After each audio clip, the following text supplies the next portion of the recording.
Okay, enough hard work. Let's start doing some fun stuff.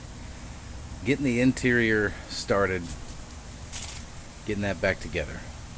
Painted the inside of the doors, right? Inside of the door jambs. Don't worry about this overspray, it's going to be sanded and whatnot.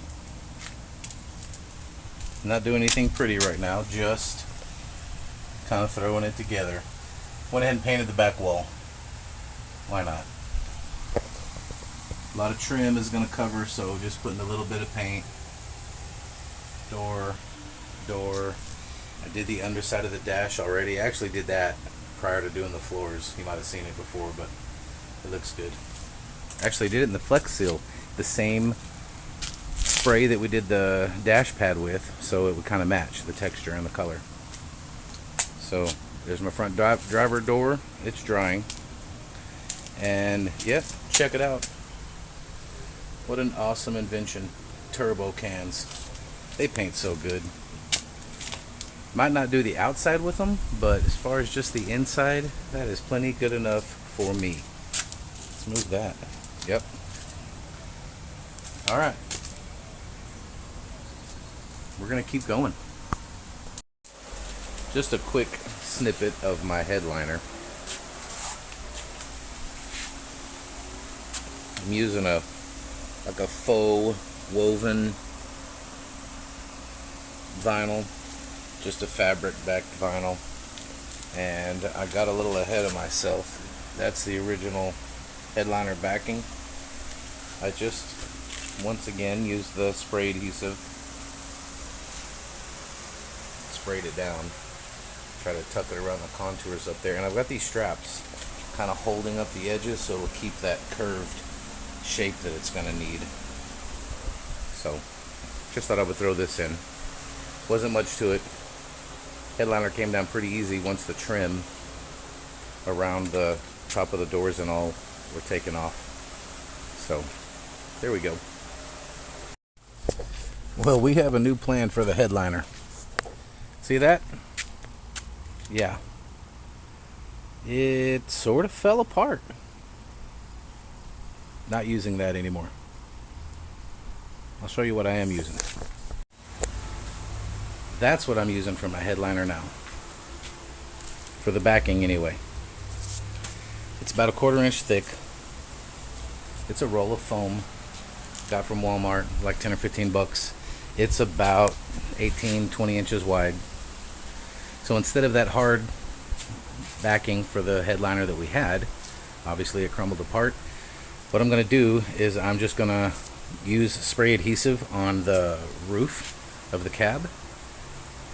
Put this foam, cut it to length, put another section, roll it out, cut it to length, and then cover the roof with that foam. That is good and adhered. Then I'm just going to take my vinyl headliner material and going to spray adhesive that to the foam. Press it all in place, kind of around the molding, the contours of the roof, and we're going to see how that looks. So that's the new plan. Well, I'm pretty happy with the way this has kind of turned out. So when I was putting the foam up, again, I put the foam up first. When I was putting that up, I just went edge to edge, overlapping, and then just kind of razored off the excess. I sprayed that spray adhesive. You know how when you spray it, it's kind of clearish and a little hazy when you spray it. Well, I sprayed it on good and heavy, where it was thick and white and real foggy. And then I let that tack up and then then pressed on the foam. Once that had set, I gave it a while, gave it like an hour. Once that had set, I sprayed right through the middle of the headliner, kind of even with that where the wire for the dome is hanging down. Measured it out, made a slit, lined it up with that wire, and then I sprayed side to side all the way across, right through the middle. And about a 4 to 6 inch wide spray, good and heavy, and then pressed the vinyl on.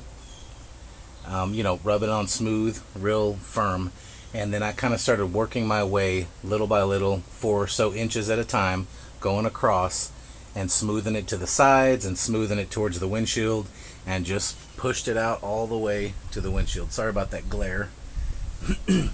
Anyway, it's obviously a lot of overhang. I gotta trim it, but it's up. And of course, once I made it to the windshield, did the same thing, headed back to the back glass.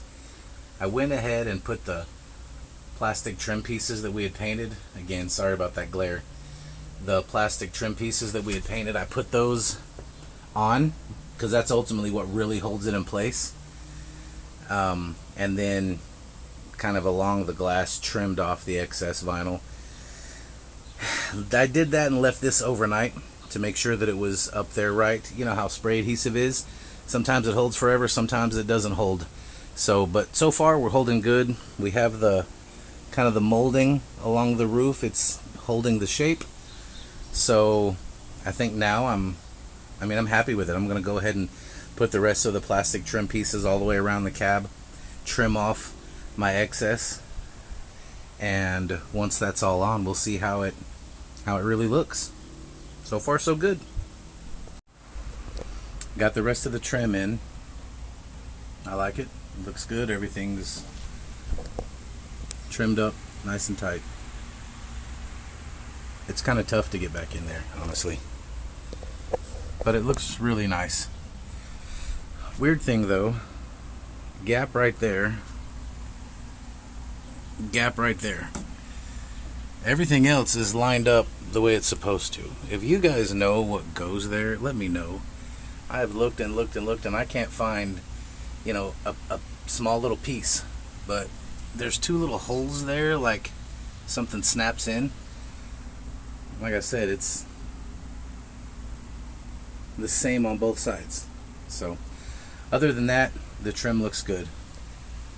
So headliner and trim in. Going to floor. Okay, continuing the interior restoration. We got carpet in here. Now you may notice that is not molded to this truck. Why is it so blurry? That's what I want to know. There. This is a $25 piece of indoor-outdoor carpet from Home Depot. So not only do I not have the skills and experience of a big shop, but I don't have the budget of one either. So as annoying as this might be, we're going to see about making it work. I've started by tacking it in where the sill plate is going to go, just so I can start pulling it tight and stretching it and that sort of thing. This sort of thing is kind of aggravating. It bugs me, but it's what I'm going to do. You know what else bugs me? Pizza Hut, it does not give the little packets of crushed red pepper anymore. You know? They charge you $1 for that bottle. Bugs me. Anyway, I'm going to keep pulling and tugging on this thing. I'll be doing some spray adhesive and I'll be doing some riveting, and hopefully we're going to get this thing down to where it looks at least halfway decent. Alright. So far it's not terrible. We do have some wrinkling. That is to be expected. It's a flat piece of carpet, not molded. Stretch it as best you can. It's going to wrinkle, make some relief cuts where they won't show. I have had to pin it down, rivet that thing down. I'm going to have floor mats and I'm going to have a center console, so that shouldn't be that big of a deal, but it's ugly for now. Again, I've kind of knocked it down in there. And then up along the side where that kick panel is going to go. And basically the same thing on the driver's side. So now we're going to start working this middle section. This is where the bench seat will go. Not terribly important how flat and pretty that is. I'm going to stretch it back as best I can, tack it down, and then we'll catch that back end, see what it looks like. Alright, here we go. Well, what do you think? Got the little trim piece back there. kind of beat up. It's old. I sanded it. I painted it. It's fine.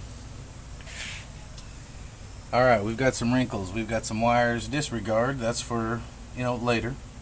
We've got to put some tunes in, so I ran it under the carpet. Yeah, remember to do that. If you want to, run some wires to the back when you're putting your carpet in, think about that. Or else you're going to be stuck cutting holes or trying to feed it underneath trim or something. So, anywho, I fed it under the carpet. I don't know. Does that look factory to you guys? Sure. I'll take it.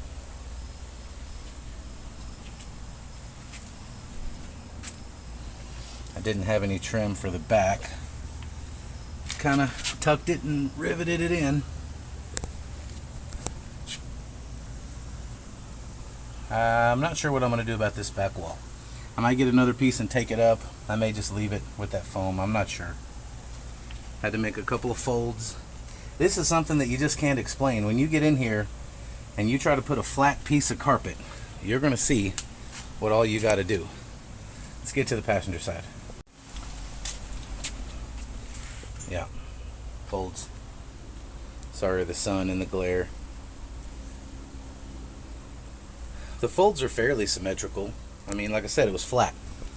So we still have some, cavity space for storage or whatever. Same thing under the back seat. This will all be covered. There's your floor where your feet will go in the back seat. Fairly flat. This will be covered by the front seat. And of course, front floorboards. They look okay, but they're going to have, big heavy duty floor mats. So, this is covered. I had the sill plates over here as well. Same thing, just scrubbed them up, painted them. And then I found one little piece for the back. Cool. Might as well, right? Sure. Same thing, tacked it in down there at the bottom. So there you have it. There's my floor, it's in. And, we're going to continue pulling this interior together. Alright. If you like what you're seeing, subscribe. You can see some more. If you don't like it, throw something in the comments. Let me know what I did wrong. Alright, stick around.